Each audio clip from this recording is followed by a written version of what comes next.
The ongoing Syrian conflict has made many nations in the region fear its repercussions, but in neighbouring Lebanon, people are already feeling them. Clashes between those supporting and opposing Syria's President Assad have become a common sight on Lebanese streets, and everything points at the country being dragged into the war even further. OT's Lucy Kafanov explains. Another day, another battle in Syria. It's a war that has taken on increasingly sectarian tones that some fear could engulf neighboring countries. It's the states outside that are more vulnerable, the neighbors of Syria that could be said to be more vulnerable than Syria itself to conflagration into civil war. Lebanon stands right in the path of the blast waves. Lebanon fought its own civil war on sectarian lines for 15 years, and now the Syrian conflict is literally spilling across its border. Syrian troops have carried out incursions into Lebanese territory, while rebels take shelter in Lebanese towns. It has aggravated unhealed wounds from the past, stirring fears of a new civil war. This already has had effect here in Lebanon. It is polarized the politics of Lebanon. It is resulted in conflicts that have taken place in Tripoli.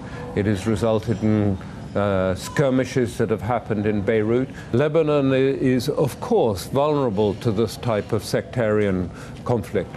Lebanon's Sunnis mainly support Syria's rebels, while Shias, including the powerful militant group Hezbollah, tend to back President Bashar al-Assad, a member of the Alawite sect. Lebanon is divided in half between the group that support the Syrian regime and those people who actually hoping and capitalizing on what they called the Free Syrian Army.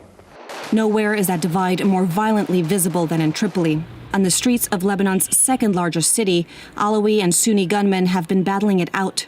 This has been a flashpoint for years, but the fear is the violence could spiral out of control and spread across the country.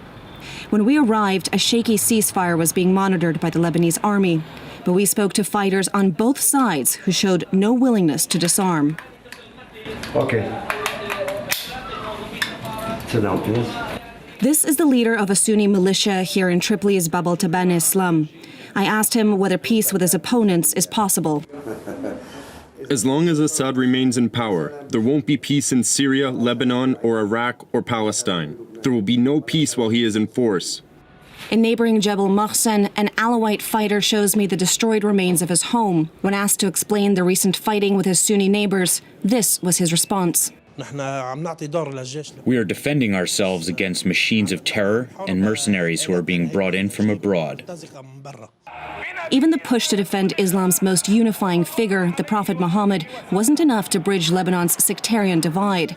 In Beirut, separate protests against an anti-Islam video.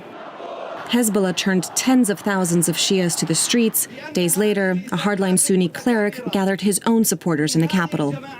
They may have been united in their outrage, but protesters carried flags that left no doubt which side of the Syrian divide they're on. For now, Lebanon is holding together, but some residents here wonder whether this is just the calm before the storm. All the Syrian Sunnis and Shias are going to come into Lebanon. They're going to start a revolution in the streets here, and then Hezbollah and Amal and everyone are going to fight over the streets and like that. So it's going to end in havoc. This shelled-out building stands in Beirut's Green Line, which for nearly 2 decades divided the city during Lebanon's bitter civil war. Christian communities lived over here to the east, Muslim communities lived across the street to the west. But as the armed conflict in Syria continues to escalate just across the border, many here in Lebanon fear that the fragile peace could yet again be shattered, and that sectarian tensions could once again plunge this nation of nearly 4 million into another civil war. For RT, I'm Lucy Kafanov in Beirut.